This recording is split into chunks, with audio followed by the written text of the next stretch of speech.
कृष्ण कुटीर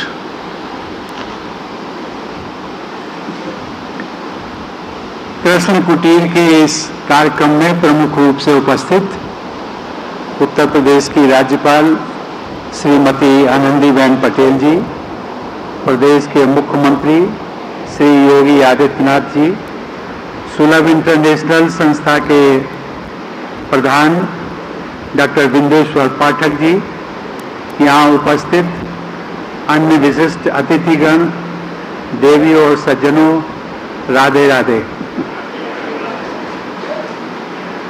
वृंदावन को मैं राधा और कृष्ण के अलौकिक प्रेम का एक जीवंत स्मारक मानता हूँ।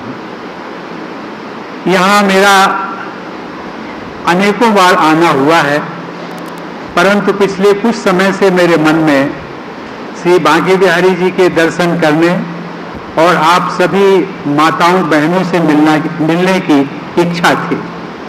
इसीलिए आज फिर से वृंदावन में आने का जो सुअवसर प्राप्त हुआ है, उसे मैं श्री बांके बिहारी जी की विशेष कृपा मानता हूँ। हम सब लोग जानते हैं कि वृंदावन का अर्थ होता है तुलसी का वन। तुलसी स्वयं ही देवी का प्रतीक है।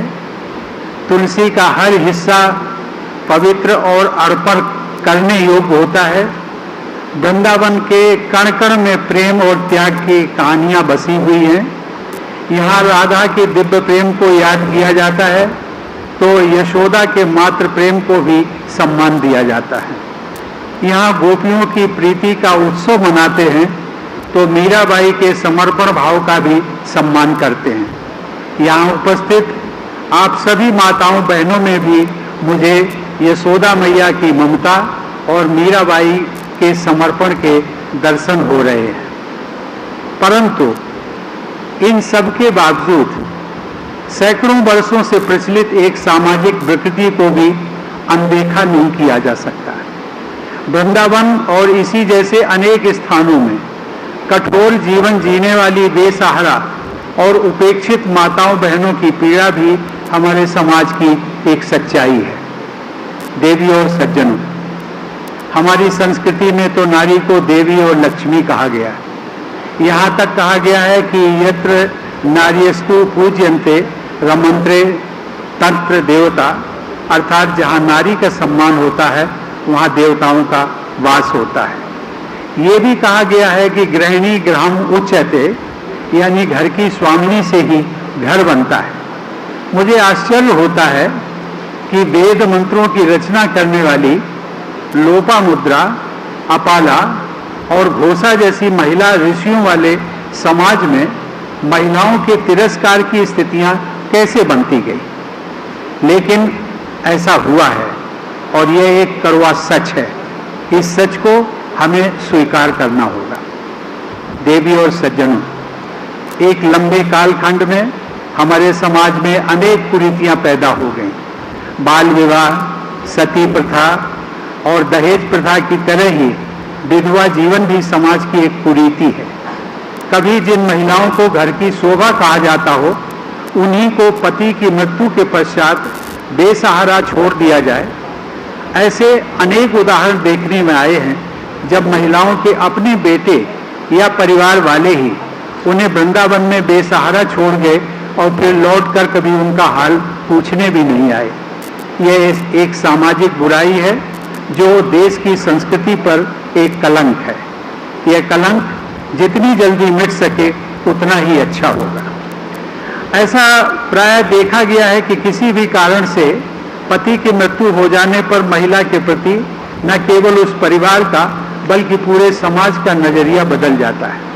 उस पर अनेक प्रकार के सामाजिक बंधन लगा दिए जाते हैं। उनके प्रति किए जाने वाले उपेक्षापूर्ण व्यवहार को हर हाल में रोकने के लिए हम सबको आगे आना होगा और समाज को जागृत करना होगा।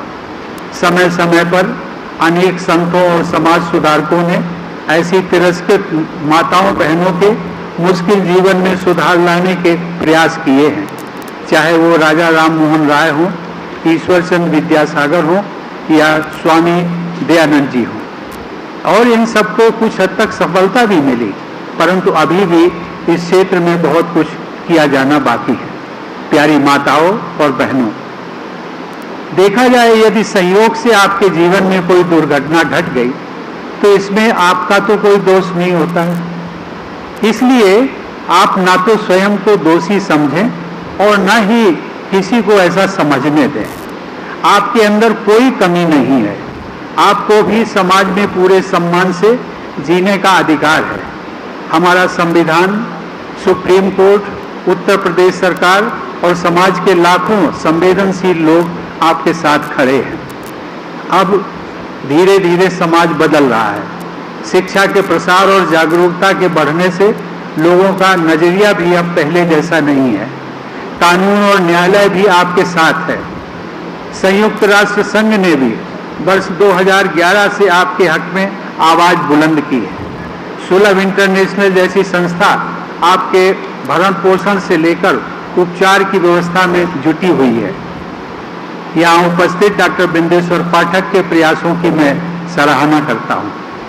अन्य अनेक व्यक्ति, सामाजिक संस्थाएं और संगठन भी सहायता के लिए आगे आए हैं। मुझे खुशी है कि मुख्यमंत्री जी ने भी आप सभी माताओं और बहनों के जीवन को सुगम और सरल बनाने के लिए राज्य सरकार की प्रतिबद्धता भी घोषित की है। मुझे प्रसन्नता है कि केंद्रीय महिला एवं बाल विकास मंत्रालय द्वारा वृंदावन में निराश्रित एवं बेसहारा माताओं के लिए कृष्ण कुटीर का निर्माण किया गया।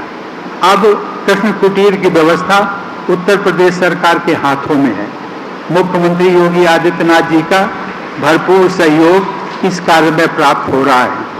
वृंदावन की निराश्रित माताओं बहनों के लिए उत्तर प्रदेश सरकार द्वारा मासिक पेंशन की व्यवस्था भी की गई। मुझे बताया गया है कि हमारी माताओं की समुचित देखभाल केंद्र व राज्य सरकारें मिलकर कर रही हैं। मैं मुख्यमंत्री जी और उत्तर प्रदेश सरकार की पूरी टीम के प्रयासों की भरपूर सराहना करता हूं। उत्तर प्रदेश में जून के प्रथम सप्ताह में मेरा 4 दिन का प्रोग्राम लगा था। उसमें मुख्यमंत्री जी मेरे साथ थे, राज्यपाल महोदया थी, और जब यहाँ का कार्यक्रम बनने के बारे में मैंने चर्चा की मुख्यमंत्री जी से, तो उन्होंने स्वेच्छा से कहा कि जो भी तारीख आप तय करेंगे उस तारीख को हम वृंदावन चलने के लिए तैयार हैं और अपनी माताओं से मिलेंगे, उनका दुख दर्द सुनेंगे और जितनी उनकी पीड़ा को हम कम कर सकते हैं वो करने के लिए हम अग्रसर होंगे। देवी और सज्जनों, कृष्ण कुटीर जैसे आश्रय स्थल का निर्माण एक बहुत सराहनीय पहल है, परंतु मैं इससे भी आगे की बात कहना चाहता हूं। मेरा विचार है कि समाज में इस प्रकार के आश्रय गृहों के निर्माण की आवश्यकता ही नहीं पड़नी चाहिए। हम एक ऐसा माहौल बनाएं, समाज में इतनी जागरूकता लाएं और यही प्रयास हो हम सबका कि इन निराश्रित महिलाओं के पुनर्विवाह, आर्थिक स्वावलंबन, पारिवारिक संपत्ति में हिस्सेदारी, सामाजिक और नैतिक अधिकारों की रक्षा जैसे उपाय किए जाएं और इन उपायों के माध्यम से हमारी माताओं बहनों में स्वावलंबन और स्वाभिमान को बढ़ावा दिया जाए।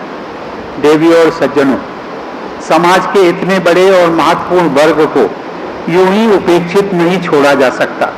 हम सभी को मिलकर इन तिरस्कृत एवं उपेक्षित महिलाओं के प्रति सामाजिक जागरूकता बढ़ानी होगी। सामाजिक कुरीतियों, धार्मिक मान्यताओं और विरासत से जुड़े अधिकारों में किए जा रहे भेदभाव को दूर करना होगा। संपत्ति के बंटवारे में भेदभाव और बच्चों पर अधिकार से महिलाओं को वंचित किए जाने की समस्याओं पर भी ध्यान देना होगा। तभी हमारी ये माताएं बहनें जीवन की त्रासदी और विडंबना से मुक्त होकर आत्मसंतोष, आत्मसम्मान तथा आत्मविश्वास से परिपूर्ण जीवन जी सकेंगे।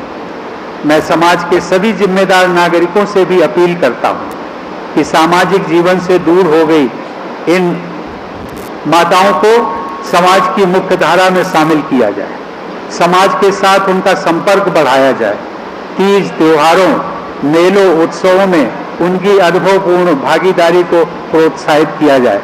आज मुझे प्रसन्नता है कि यहाँ पर जितनी भी माताएं हमारी उपस्थित हैं वो सभी जो पुरानी प्रचलन के अनुसार जो हमेशा सफेद कपड़ों में रहती थी, आज मुझे प्रसन्नता इस बात की है कि वो रंगीन कपड़ों में हमारे सामने बैठी हैं।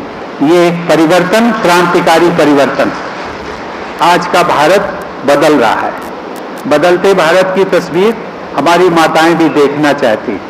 मेरा सुझाव होगा मुख्यमंत्री जी कि उत्तर प्रदेश सरकार तथा अन्य समाज सेवी संस्थाएं इन माताओं को देश दर्शन व देश के पर्यटन स्थलों के भ्रमण पर ले जाने की व्यवस्था की जाए।